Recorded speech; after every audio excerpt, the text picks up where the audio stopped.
আমার লাইফের আরও একটা বিজি দিনে তোমাদের সবাইকে ওয়েলকাম।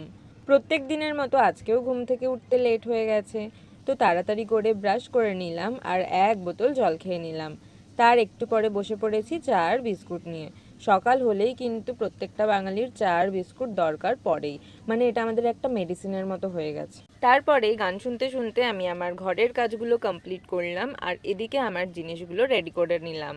তাড়াতাড়ি করে স্নান করে এসে রেডি হয়ে নিলাম, তারপরে করে নিলাম ব্রেকফাস্টে ছিল আজকে ভাত, ডাল, উচ্ছে ভাজা আর একটা বড়া। তো এইবার আমি পুরোপুরি রেডি হয়ে গেছি, আর আমার এই লুকটা কেমন লাগছে তোমরা অবশ্যই জানিও। চটজলদি বেরিয়ে পড়লাম এই গরমে, আর আজকে এত জ্যাম ছিল যে রাস্তায় অনেক লেট হয়েছে। তো ফাইনালি বাসের ওয়েট করতে করতে বাস চলে আসে আর আমি পৌঁছে যাই যেখানে আমার যাওয়ার। আর আজকে সেইখানে কাজ কমপ্লিট হতে না অনেকক্ষণ লেগেছে, আমি বাড়ি এসেছি প্রায় 4টের দিকে। আসার সময়ও কিন্তু রাস্তা প্রচুর জ্যাম ছিল। তো আমাদের এখানে পুরো প্যান্ডেল খুলে দিয়েছে, তো দেখে একটু মনটা খারাপ হয়ে গেছিলো। তো ফাইনালি আমি বাড়িতে গিয়ে আমার মেকআপটা রিমুভ করে চলে গেলাম ফ্রেশ হতে।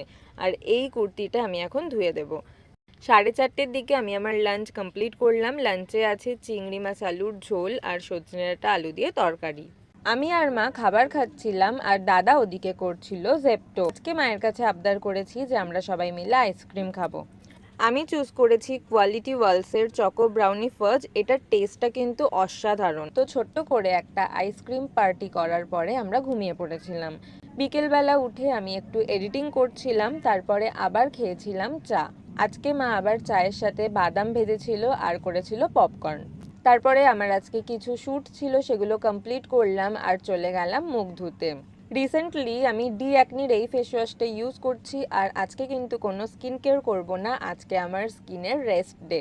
কালকের জন্য মা কিছু সবজি কেটে রাখছিল, তারপরে আমরা করলাম ডিনারে কিন্তু সেম খাবার ছিল, পোস্ত দিয়ে আলু ডাঁটা আর চিংড়ি মাছ আলুর তরকারি। তারপরে আমি আমার ভিডিও দেখছিলাম আর করে নিলাম আমার লিপ বামটা অ্যাপ্লাই। তো চলো, ভিডিওটা ভালো লাগলে তোমরা একটা লাইক, কমেন্ট, শেয়ার করতে একদম ভুলো না। টাটা।